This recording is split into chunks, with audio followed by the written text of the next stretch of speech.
I gotta tell you, it was perfect. Perfect. Everything, down to the last minute details. She is perfect in every single way. Is she a mouse ball? Yes. I should really just cut the video right there. Thanks for watching. No, but honestly, I understand a lot of people are Jing Liu wanters and they're skipping Topaz. I don't understand how you can come to that rationale, but hey, you do you, boo. I ain't gonna be trying to step on any toes there. But Topaz has a pet trotter. She's got a dog. I genuinely don't think you should really be skipping it. Skipping it for Jing Liu?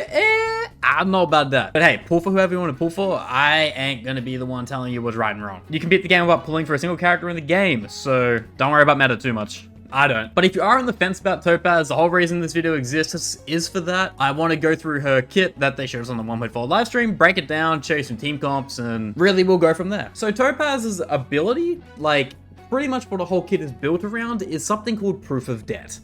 What it is a debuff that you can inflict to enemies. They will receive bonus follow-up damage. In the video it showed 25%, so I'm going to imagine it's that, unless you got Eidolons or whatever. Don't know what Eidolons do, but I could imagine that would increase that a little bit.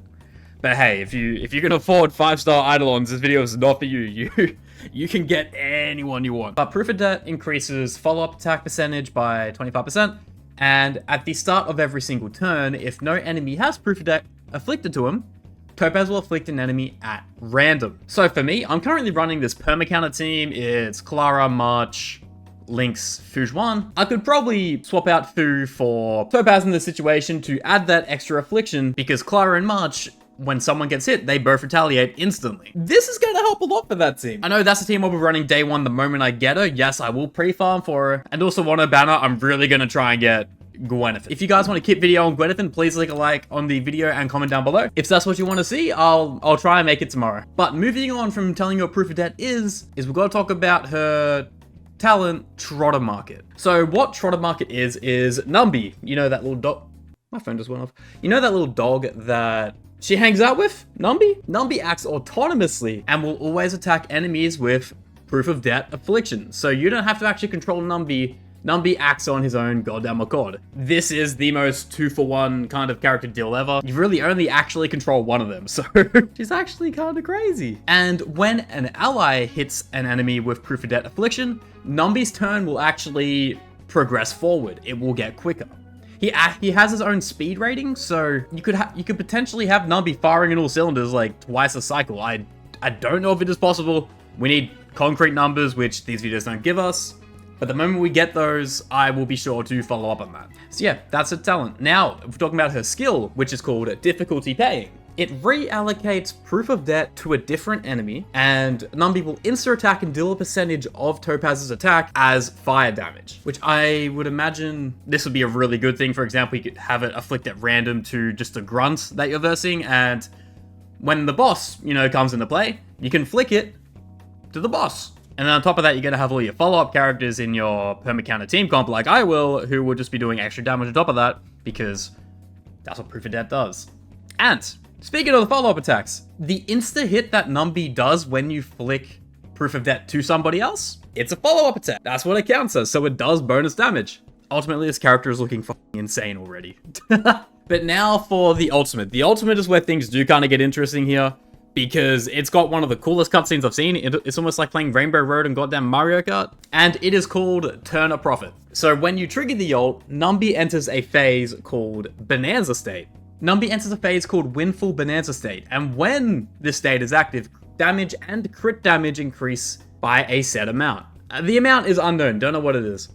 And every time an ally's basic attack, skill attack, or ultimate hits an enemy that has pod afflicted to him, Pod's Proof of Debt, if you haven't caught on, Numby's action is progress forward again. So you're heightening your speed even more so. The more I'm reading this, the more I'm kind of realizing that Numby gets better the longer a fight goes on.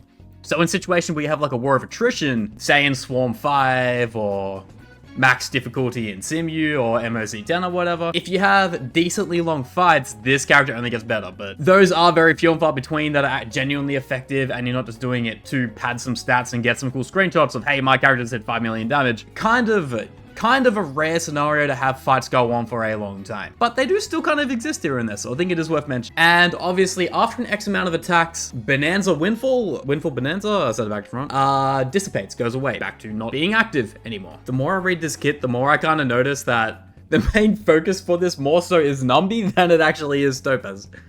And I'm not mad at that. That's actually kind of funny. And the final thing that we did get shown in this live stream was her technique, which is called Explicit Subsidy. I want to mention the first half of the technique is entirely a passive. You don't spend any skill points, it just triggers. It's just on 24/7. So what it does is Numby tracks down common chests and also trotters just when you're in free roam.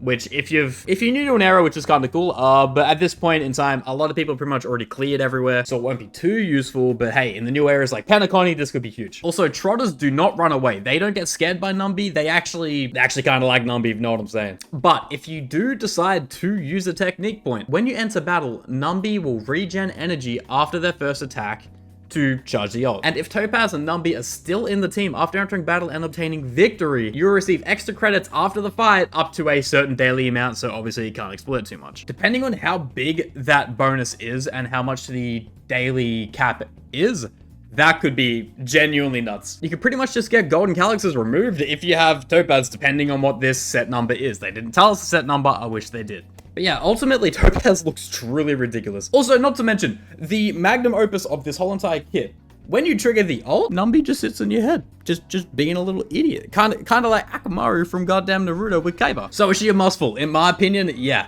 She is a must-pull. You can't get around not getting her because A, she's hot, B, she has a pet Truzzy. I meant Trotter. And also, not to mention, in terms of fire damage output, we have Himeko. We've got, do you want to count Fire MC? Don't know if you want to do that. You've got Asta, and not to mention, you've also got Gwenephen coming out on Topaz's banner as well, which honestly makes that banner even better than Jingliu's. I also entirely forgot Hook, but let's be real, who actually uses Hook?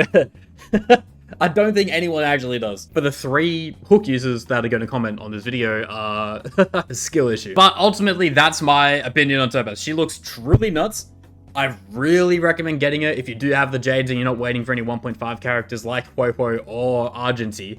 Argenty is just Himeko, let's really be honest, but that's a topic for another video. I don't want to get into it here. And if you want to know how I'm going to build Topaz or team compositions, please follow my Twitch. I'm live every single day over there. I'll be able to answer your questions and we could go deeper into it. But yeah, if this video did help you in any way, shape, or form, please like, comment, and subscribe and let me know what you think of Topaz. And I won't take any more time up out of your day. I'ma head out. See ya.